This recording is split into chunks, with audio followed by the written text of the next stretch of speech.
युवती महिला और पुरुषों प्रतिभा को गोटे मंच रे स्थान दे सेमानक प्रतिभा प्रदर्शन रो सुजोग देवा सह सेमानक क्यारियर गठन पाई जातीय स्तरीय प्रतियोगिता मिशन ड्रीम्स पुरी रे आयोजित होईची। एहार ग्रांड फिनाले पुरी रो एक घरोई होटेल रे अनुष्ठित होईची। बॉलीवुड अभिनेत्री आदिति सेठी, अभिनेता मनीष राणा, जातीय स्तरर सांबादिक अमित त्यागी विचारक भावे जोग देथिले।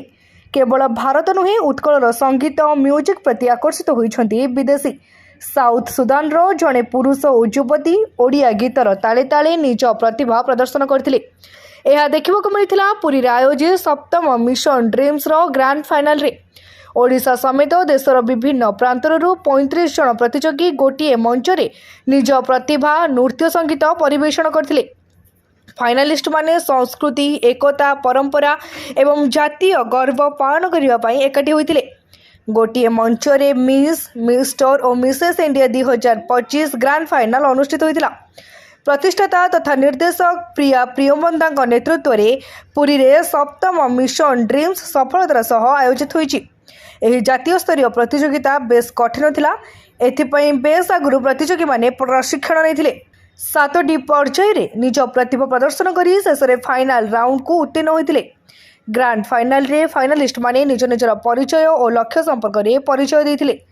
भिन्न भिन्न बेस परिपाटी रे सज्जित फाइनालिस्ट माने निज निज राज्यर कला संगीत को मंच रे प्रदर्शित करबा सह निज प्रतिभा प्रदर्शन करथिले।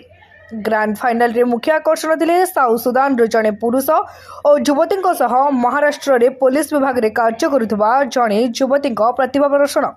मॉडलिंग, नृत्य संगीत क्षेत्र में रुचि रखिथिबा युवती, पुरुष और महिला मिशन ड्रीम्स एक उपयुक्त प्लाटफर्म। निज निज दक्षता और प्रतिभा देखाइबा सह भविष्य में क्यारियर गठन पाई एभली जातीय स्तरीय मंच बेस प्रेरणा आनी पारिछि। और आज मैं एक ऐसे मुकाम पे पहुंची हूँ, तो I really want to wish all the contestants के ये बहुत ही बड़ा स्टेज है इन सबके लिए और बस शुरुआत मानते हैं। तो ये डेफिनेटली अभी जैसे मैंने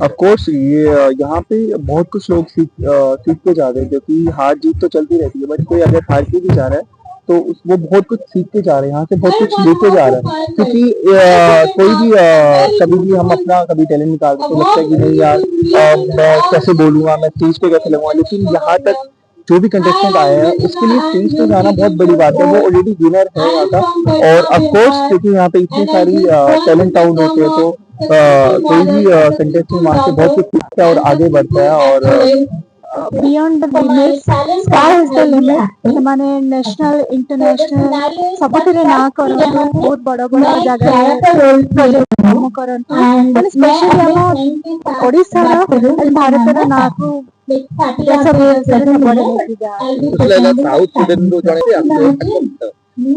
गुड जॉब। माने मते बहुत भल लागु छै कि एते मिशन ड्रीम को हमर टीम को समस्त भल पाउछन्ती, पसंद करूछन्ती। एंड खाली फीमेल रे नहीं, मेल रे भी हमर आउट ऑफ पार्टिसिपेट करूछन्ती international. So happy this is happening for the first time. Puri रो रविनारायण जनक सह निराकार महानगर रिपोर्ट तीर्थक्षेत्र लाइव।